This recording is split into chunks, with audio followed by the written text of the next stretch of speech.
Luke 21. Now, we always look for a tie-in.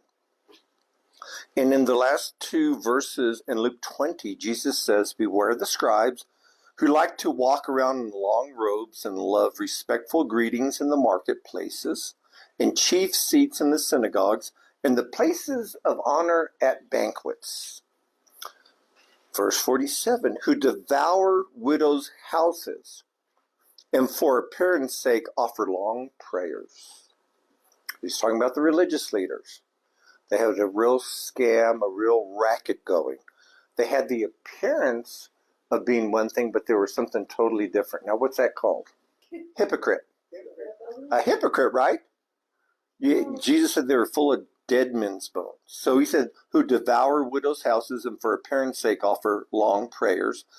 These will receive greater condemnation." So it's a system set up to where the people would be oppressed for the sake of the religious leaders. It's like God warns about, I think it's in the book of Ezekiel, how instead of taking care of the sheep, they were fleecing the sheep. Now that's the perfect tie-in, because he's talking about devouring widows' houses. So in other words, if the husband died, they could come and foreclose on that house and snatch it back up. Where God had warned in the Old Testament, we talked about there's two groups of people that he says, you better not mess with these people. Remember who they were? What two groups? One's here. The widow. Yeah, widow and the orphan. Because they were the most helpless and most defenseless in that society. Here they are oppressing the widows. And then we go into chapter 21. What do you see? We're going to talk about a poor widow. Let's see what lessons we can learn. "And he," Jesus, "looked up and saw the rich putting their gifts into the treasury." Now this is in the woman's court right here. And what they would do is they had these offering boxes that were kind of wide at the top, and they filtered down into a more narrow base. And they were shaped like trumpets. And when you put your money in, it was called sounding the trumpet. Jesus said, when you give your alms, don't sound a trumpet. Remember? So he was playing off of that. You see, so when you understand the culture. "And he saw a poor widow putting in two small copper coins." Think of it as kind of like 2 pennies. So you have all the rich, they're putting in. I'm sure they were sounding the trumpet, making announcements. Everybody was looking. They were flashing their bills before they put it in, And then here you have this poor widow who comes in, no fanfare, puts in 2 pennies. So let's see what Jesus said. Verse 3, Jesus said, "Truly I say to you, this poor widow put in more than all of them." So her 2 pennies versus all those rich offerings. In his estimation, she put more in than all the others combined. And here's the reason why. "For they all out of their surplus put into the offering, but she out of her poverty put in all that she had to live on." So we learned some things there. Number one, it's not how much you give. It's how much does it cost you. If I give $100,000, but I have a few million, I'm not going to worry about where I'm going to eat tomorrow, right?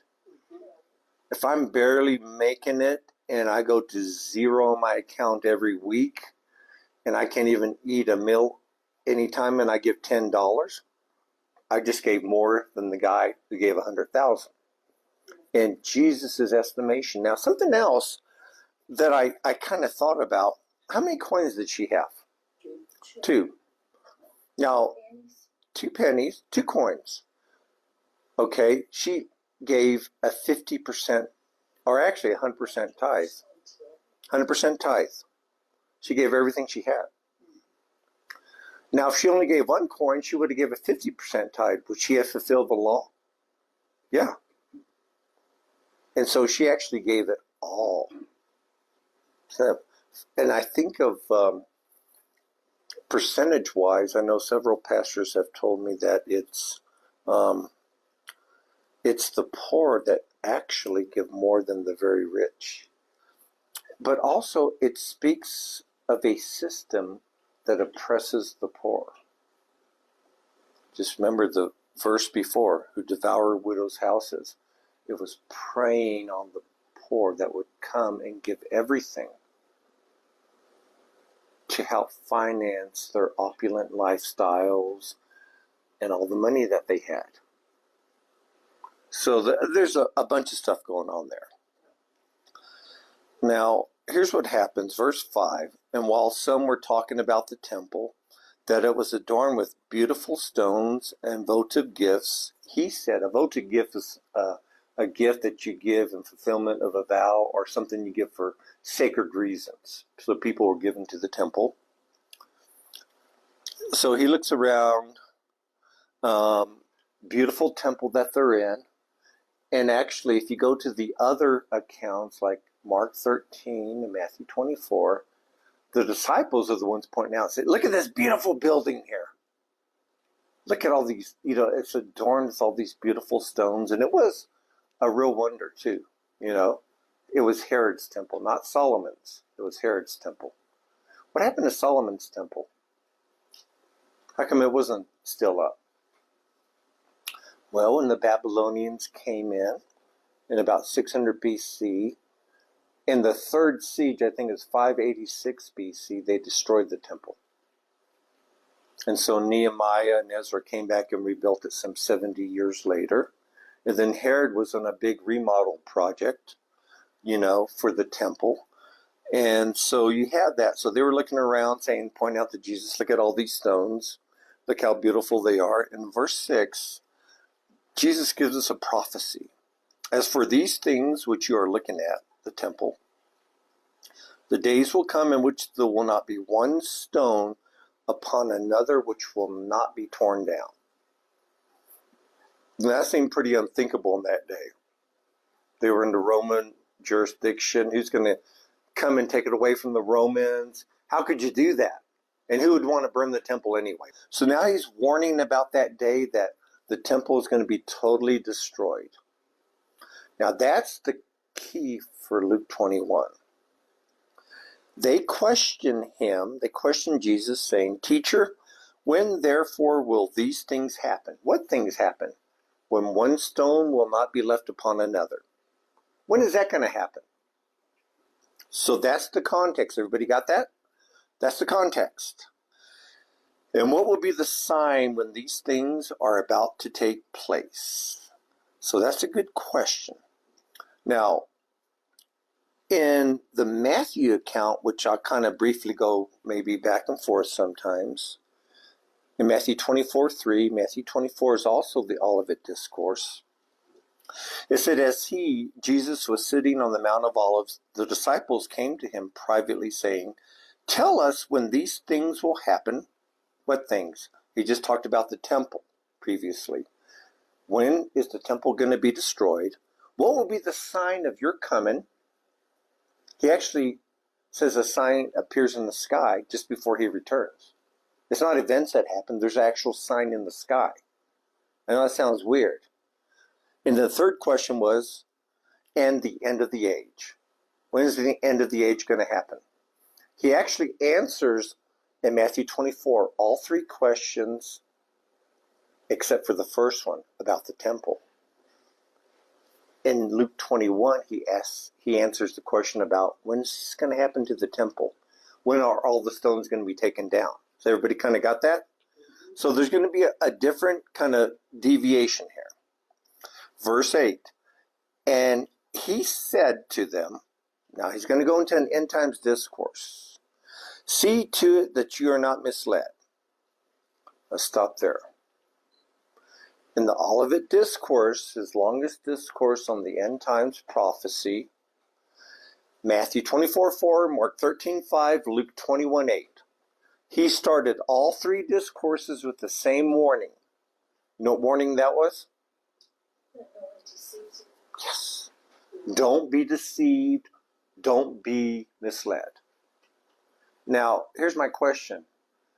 There's no deception today, so when is the deception going to start, right?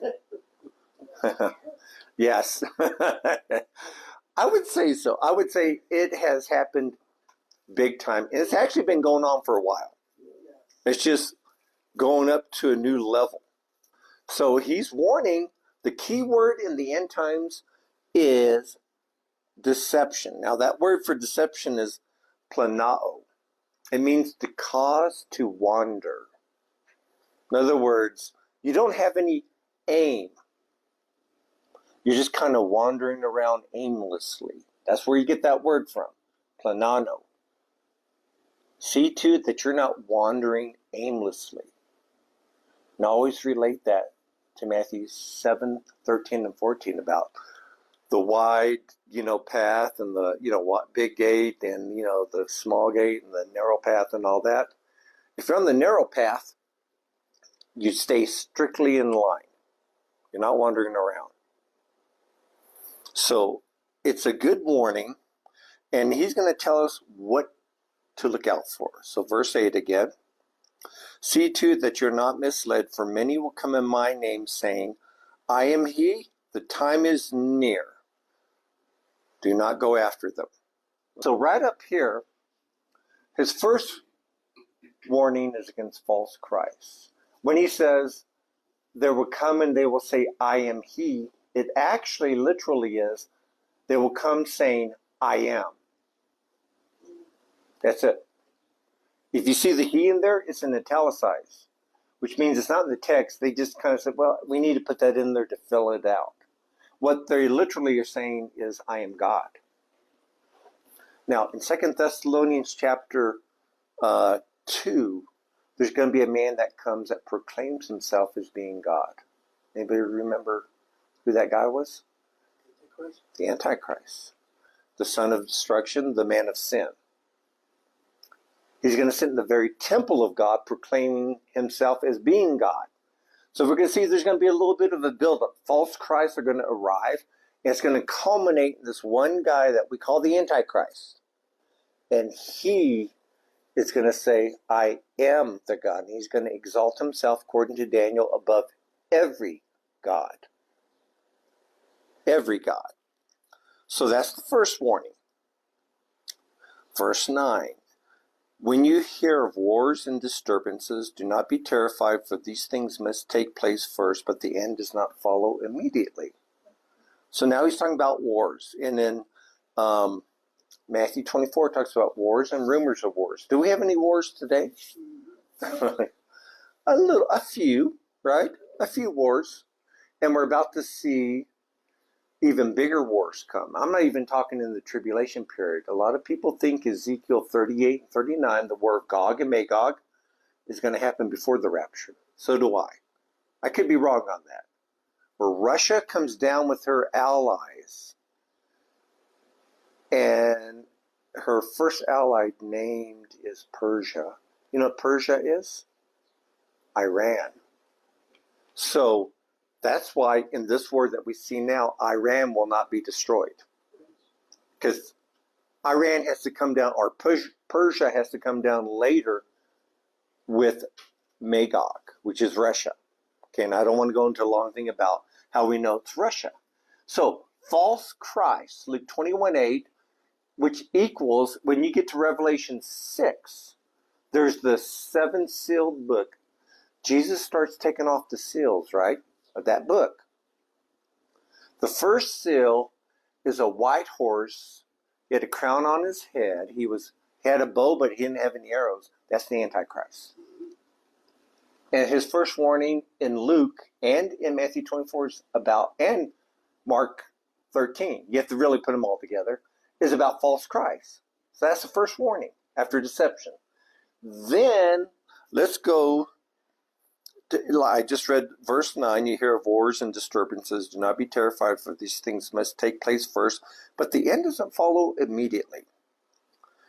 And he continued by saying, nation will rise against nation, and kingdom against kingdom. We're seeing that today. We are in a proxy war with Russia through Ukraine. In the Middle East, we have all the Arab nations coming against Israel.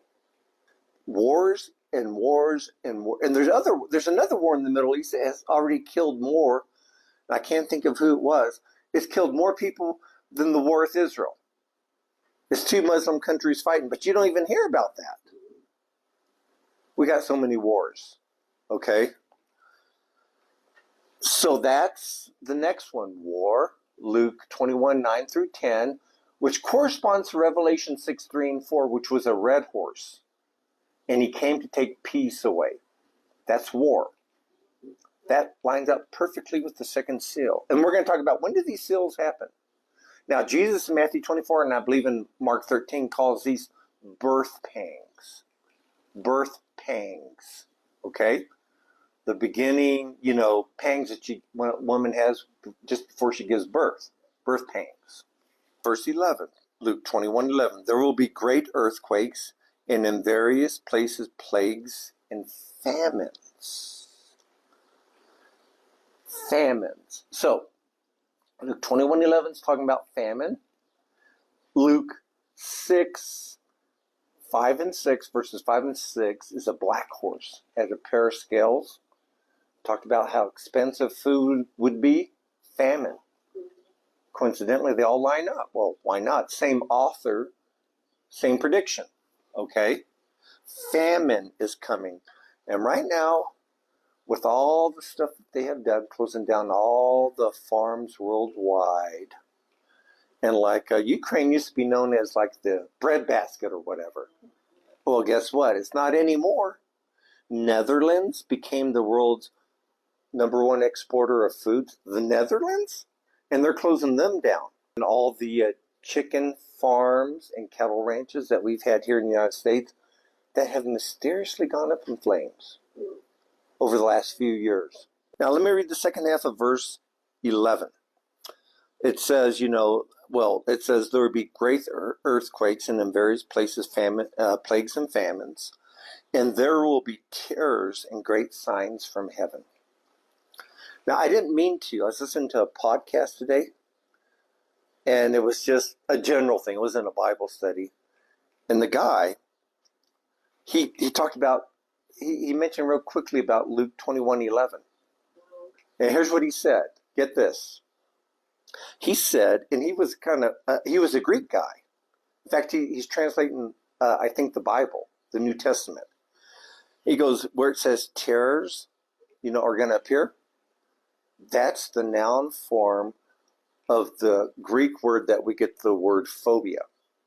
He says any Greek scholar knows that should be translated as monsters. Now that's what he said. I've never heard that before. So let me read it that way. There will be monsters and great signs from heaven. Now that's what that guy's. And again, he's I've seen him a lot on YouTube. Just a conservative scholar, not one of those sensationalists or whatever. And so that doesn't shock me. What did they have? It shall be like the days of Noah. The coming of the Son of Man be just like the days of Noah. What was some of the things in the days of Noah? Genesis 6:4. The Nephilim. The Nephilim. Exactly. And according to Josephus, I have the reference, I won't look at it now. He said that their faces and appearances were so different, it would cause you to faint just to see them. Luke 21:12, it says this. Then he starts talking about persecution right there. But in Matthew 24:9, he talks about they will kill you. Using the same sequence of events, kill you. And then in Revelation 7 and 8 is an ashen horse that represents death. So we have these 4 horsemen of the first 4 seals. Everybody up with me?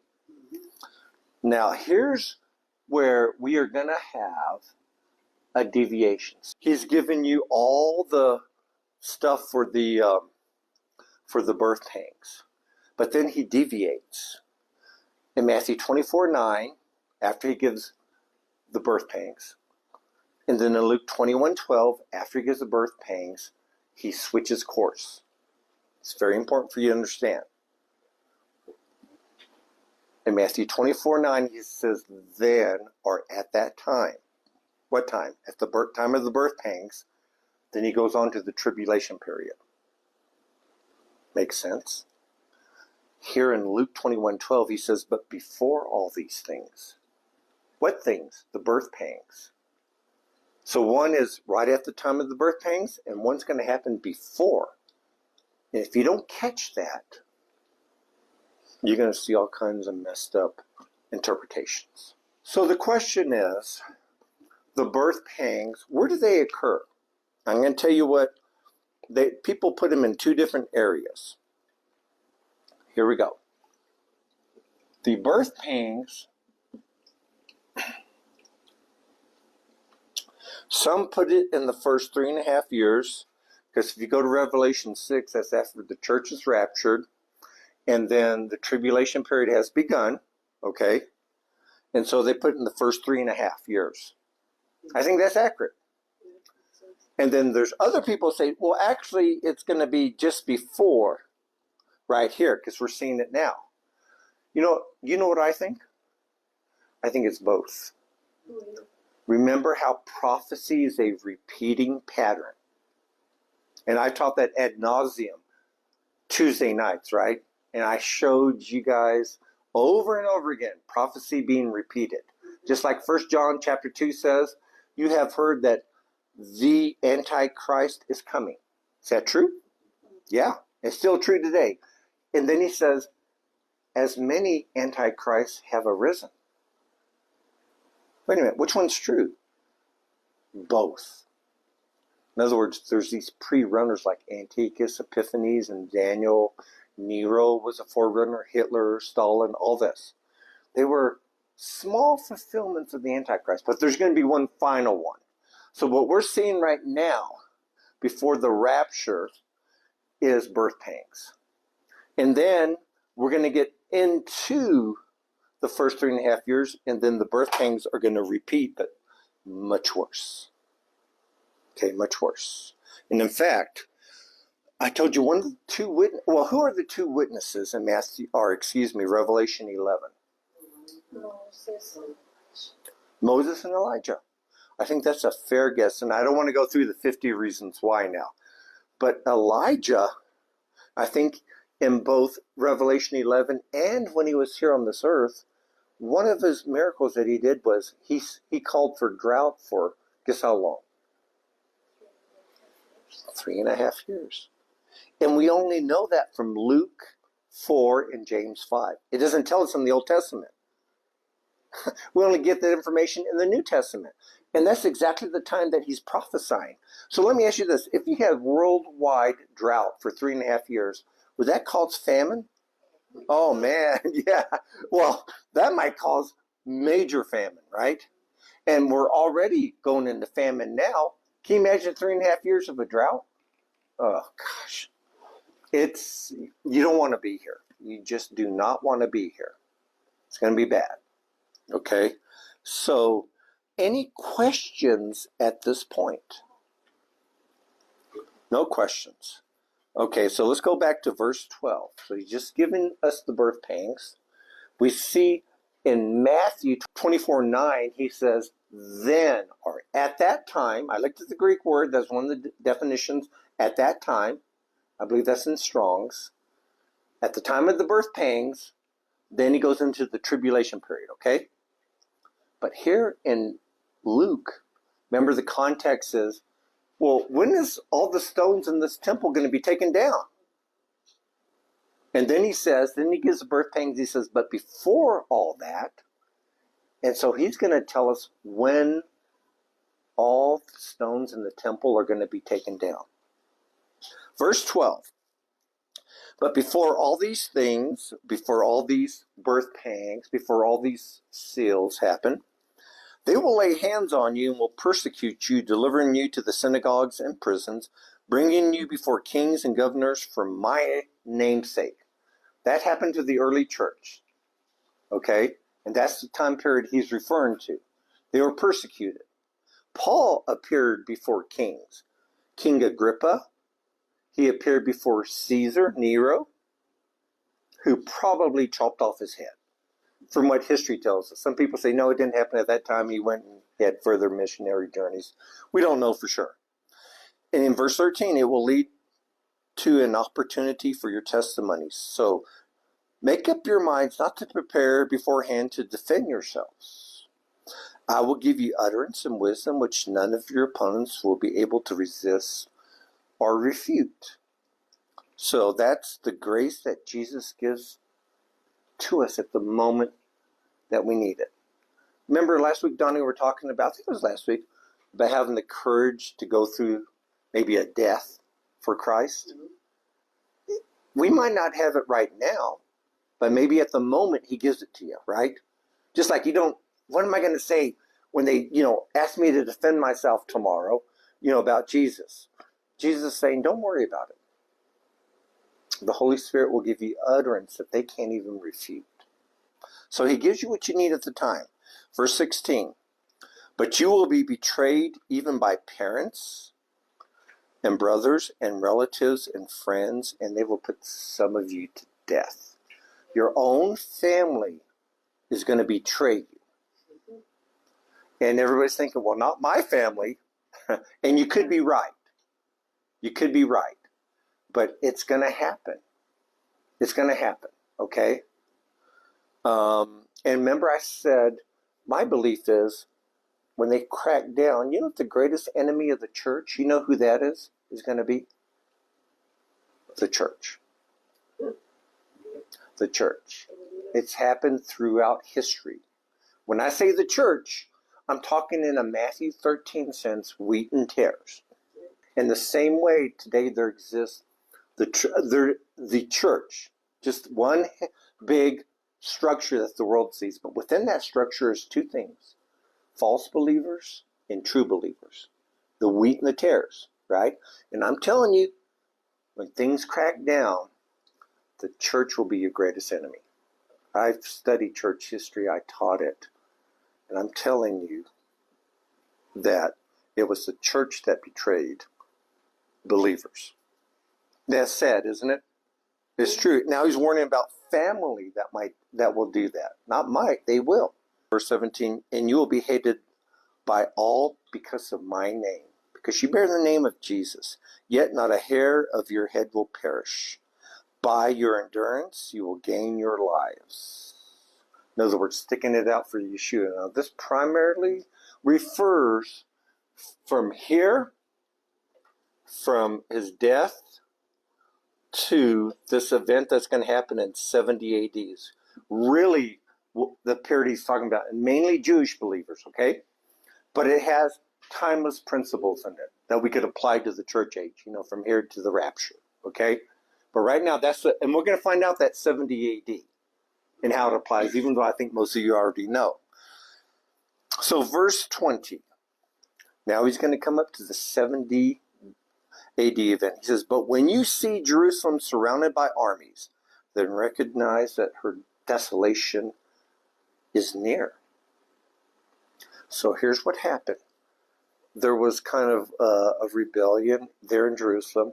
The Roman army came in like 66 AD, and they put a siege around Jerusalem. But then it was lifted.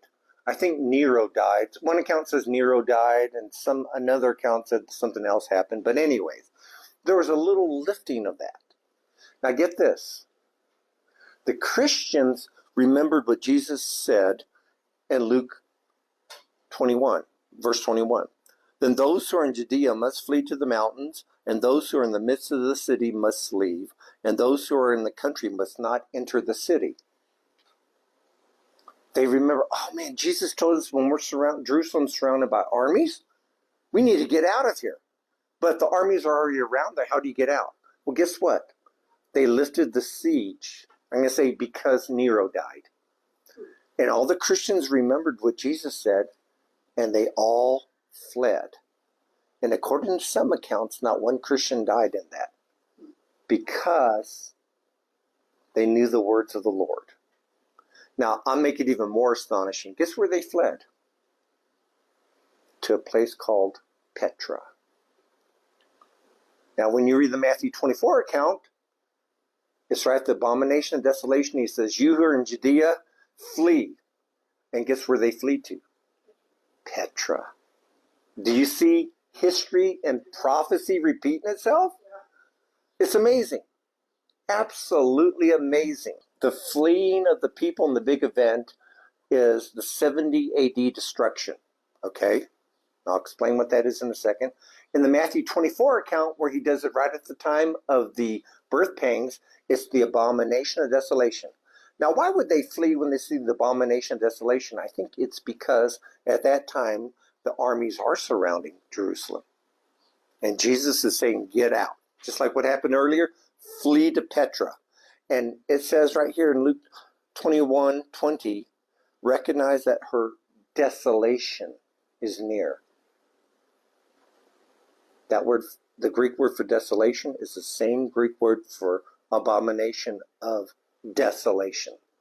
There's all these little links there, okay? All these little tie-ins that are happening, and it's weird. So they surround the city, the Christians all flee out, and then in 70 AD, they finally get through all the fortifications. They kill 1.1 million Jews. It was horrible. It was a massacre. And I think they took something like 900,000 captive or something, because they all had kind of fled there, to make their last stand. And there's all kinds of conflicts during that time. And then, at that time, the order was, don't touch the temple.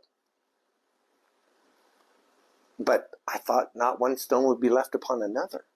Well, according to the account, it's like a soldier, maybe a drunken soldier, took a flaming arrow, shot it up, went up, landed on the temple, which had a golden dome, and it caught things on fire, and the heat became so fierce that the gold melted and went between the stones. And then the Romans took one stone off of another to get all the gold. Wow. Literally what Jesus said was fulfilled. Can we count on the Word of God? Yeah. To the letter. Yeah. Which is why I'm telling you stuff like when it talks about Babylon, being the last days commercial center, in Revelation 17 and 18, I think it means Babylon. Very simple. So verse 21 again, those who are in Judea must flee to the mountains, and those who are in the midst of the city must leave, and those who are in the country must not enter the city, because these are days of vengeance. So all the things which are written will be fulfilled. Everything in the Bible that is written about what's coming upon us now will be fulfilled. There's no ifs, ands, and buts. There's no, America is going to pull out the tailspin. We're going to leave the world again. That ain't happening. Okay? I'm sorry. If you understand prophecy, that ain't going to happen. Verse 23, woe to those who are pregnant and to those who are nursing babes in those days, for there will be great distress upon the land and wrath to this people. And they will fall by the edge of the sword and will be led captive into all of the nations, and Jerusalem will be trampled underfoot by the Gentiles until the times of the Gentiles are fulfilled. So Jesus talked about in 70 AD, after they destroyed the temple, that was the watershed, one of the watershed mark, not just in Jewish history, in all of history. Because what happened was, before that, it was the priests who were prominent in the religious system. After that, the rabbi became prominent. You know why? Because there's no way you can make sacrifices. There's no need for a priesthood anymore. Because there's no sacrifices, because there's no temple. Does that make sense?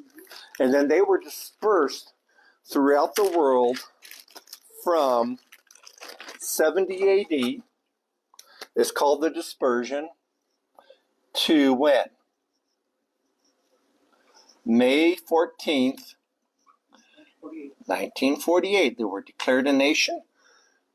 And then all the nations around them, all the Arab nations around them, attacked this little ragtag band of farmers that had pitchforks. And guess who won? Israel. There's only one reason Israel won. Why do you think that was? Because God was fighting for them. Now you have all the nations of the world against Israel, and I feel sorry for all the nations of the world. Do you know why?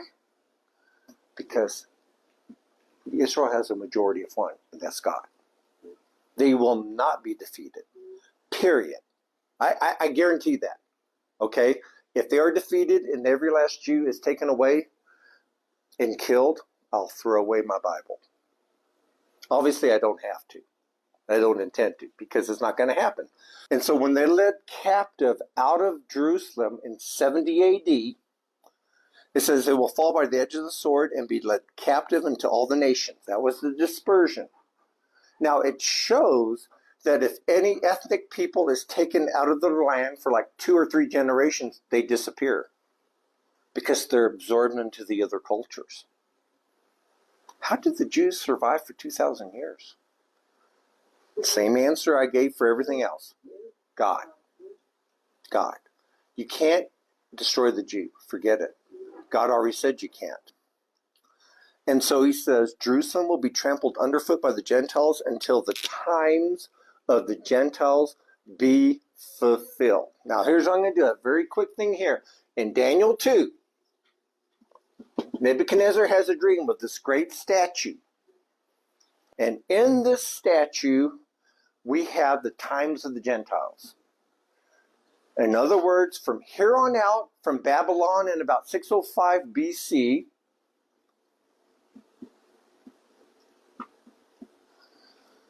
the Jews have Jerusalem trampled underfoot by the Gentiles. Even today, they don't have control of the Temple Mount. Okay? They gave it up. So right here, the head of gold at that time was, let's see how much you guys know. The head of gold was what?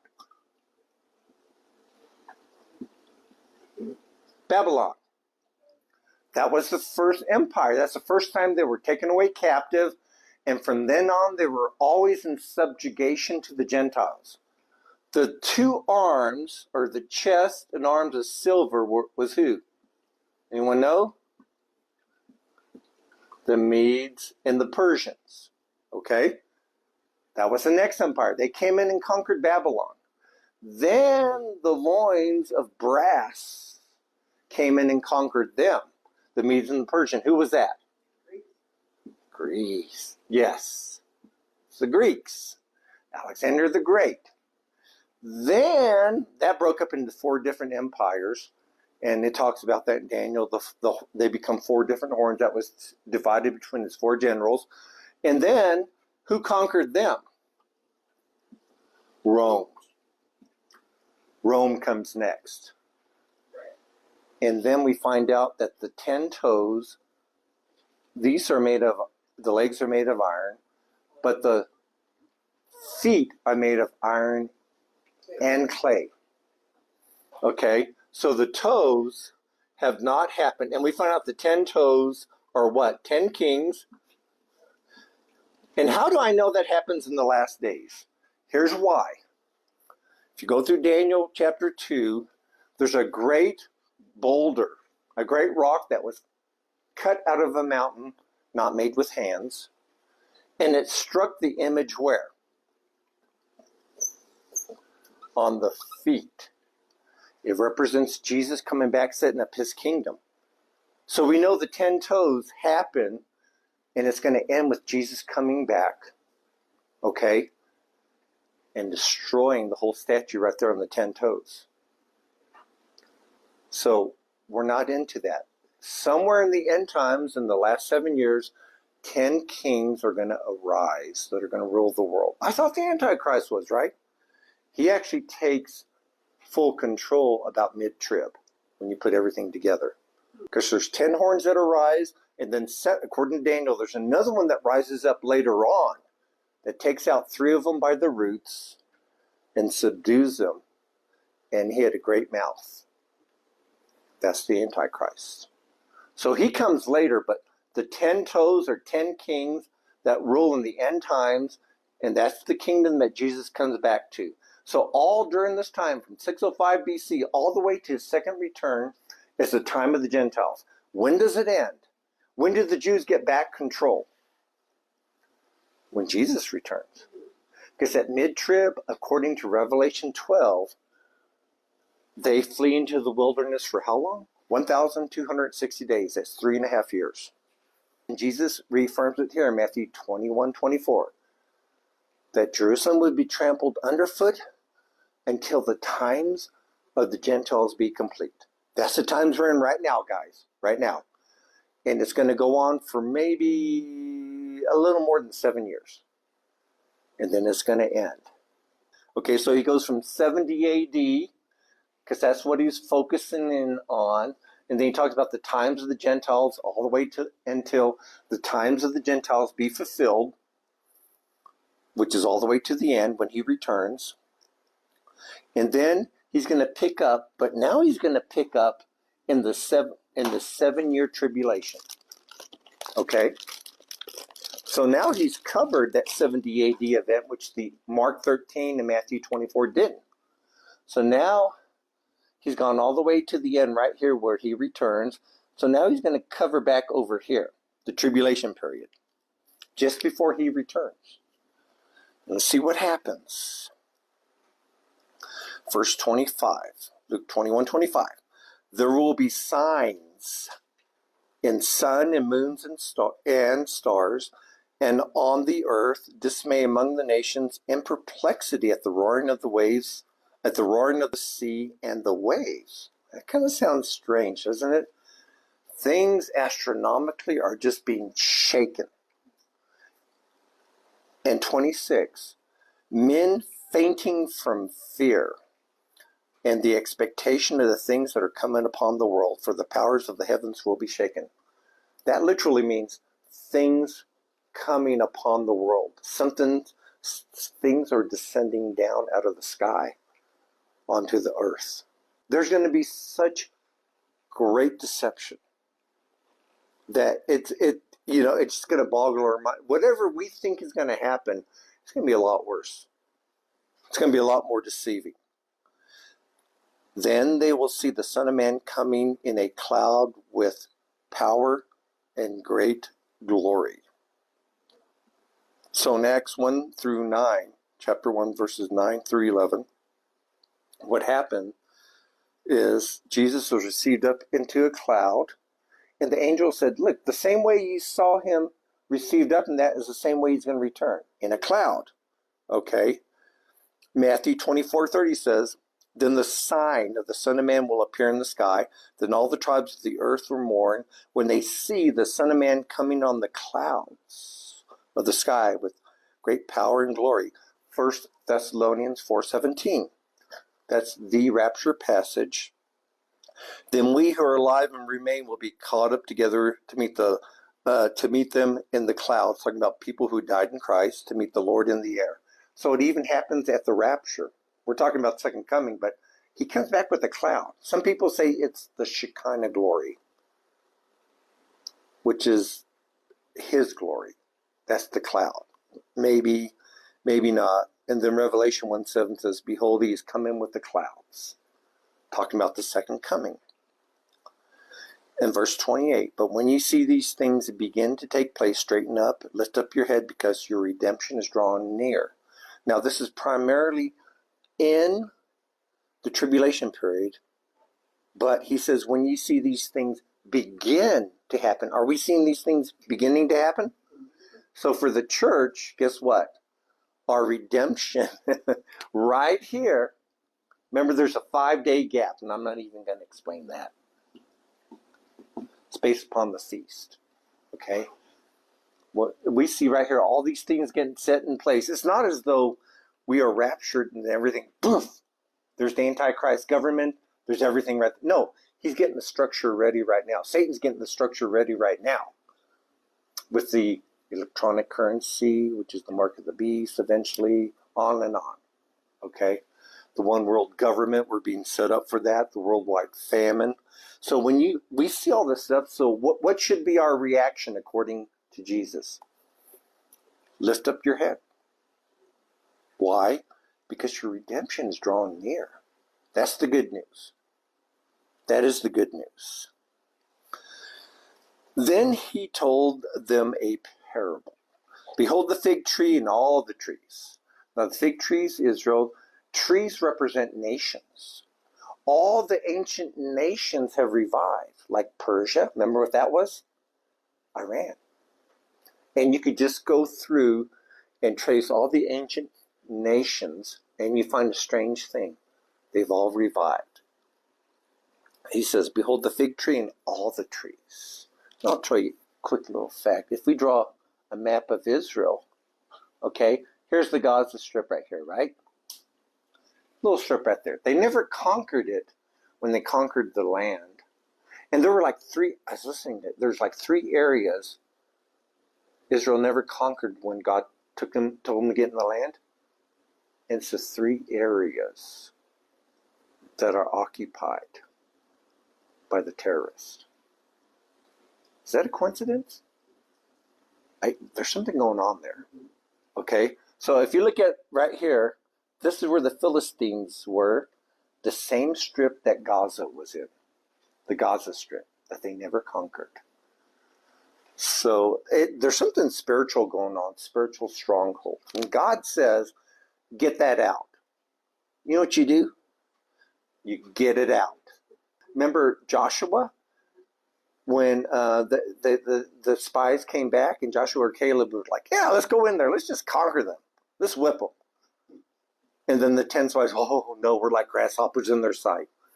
Because, why? What was the difference? Joshua and Caleb could understand and see that, oh, we got the God of Israel on our side. I don't care how big they are, right? And so it's all in how you see things. It's all in how you understand things. So again, let's go back to verse 29. He told them a parable. Behold the fig tree and all the trees. As soon as they put forth leaves, you see it, and you know that summer is near. So you also, when you see all these things happening, recognize that the kingdom of God is near. Now, the kingdom of God is what we would call the millennial kingdom. He's going to set it up. It's what the Jews know as the messianic kingdom. Now, this is in the tribulation period. You see all these things come to pass? Guess what? My coming is right there. Truly I say to you, this generation will not pass away until all these things take place. Now, a lot of people connected to this. The fig tree budded when? In 1948, May 14th, 1948. What's the generation? How long is the generation? Well, at first they said 40 years, based upon the wilderness travels. 40 years. God wouldn't let him into the land until that generation had passed away. But then we read in Psalms, it could be 70 years, and if by strength, it could be 80 years. Then we read in the book of Genesis that they were there in Egypt for 4 generations, and it was 400 years. Okay? So what is it? I don't know. I just know it's going to be within that time span. Heaven and earth will pass away, but my words will not pass away. You can bank on God's word coming true. Period. And that goes both ways. When you obey it, you can count on it, but when you disobey it, well, you're going to have consequences. And it says in verse 34, be on guard so that your hearts will not be weighted down with dissipation and drunkenness and worries of life, that the day not come on you suddenly like a trap. Dissipation could be like hangovers, believe it or not. Drunkenness or do people resort to the bottles nowadays when they hear about it? Yeah. See, that's why Paul said in Ephesians, don't be drunk with wine, but be filled with the Spirit. In other words, you can drown your sorrows and all your fears in the bottle, right? Or you could give it over to the Holy Spirit and be filled by the Spirit. 2 completely different methods. One is from Satan. The other is from God. And we know one is actually going to work. One's going to temporarily cover it, but then you're going to feel worse down on the line, right? Does it ever patch it up forever? No, gosh. No, it will send you right down the toilet. It says, for it will come upon all those who dwell on the face of the earth. Now, they're known as earth dwellers. As you go through the book of Revelation, you read about those who dwell on the face of the earth. To dwell means that's your home. That's where you live. Are we earth dwellers? No. Philippians 3:20. Our citizenship is where? In heaven.